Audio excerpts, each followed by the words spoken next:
The Star Mouse. Lost sci-fi short stories from the 1930s, 40s, 50s, and 60s. Book 147. Written by Fredric Brown. Narrated by Scott Miller. Mitkey the Mouse wasn't Mitkey then. He was just another mouse who lived behind the floorboards and plaster of the house of the great Herr Professor Oberburger, formerly of Vienna and Heidelberg, then a refugee from the excessive admiration of more powerful of his fellow-countrymen.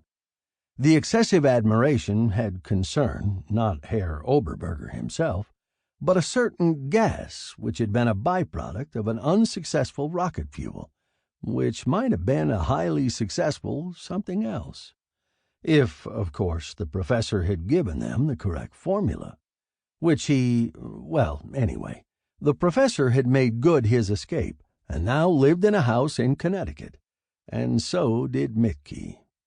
A small gray mouse and a small gray man. Nothing unusual about either of them. Particularly, there was nothing unusual about Mitkey. He had a family, and he liked cheese. And if there were Rotarians among mice, he would have been a Rotarian. The Herr Professor, of course, had his mild eccentricities. A confirmed bachelor, he had no one to talk to except himself, but he considered himself an excellent conversationalist, and held constant verbal communion with himself while he worked.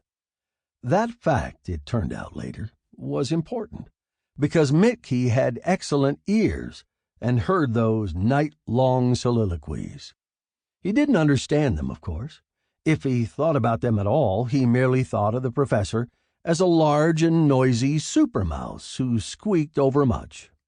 "Und now," he would say to himself, "we will see whether this exhaust tube was properly machined. It should fit within 100,000th of an inch. Ah, it is perfect. And now," night after night, day after day, month after month, the gleaming thing grew, and the gleam in Herr Oberburger's eyes grew apace.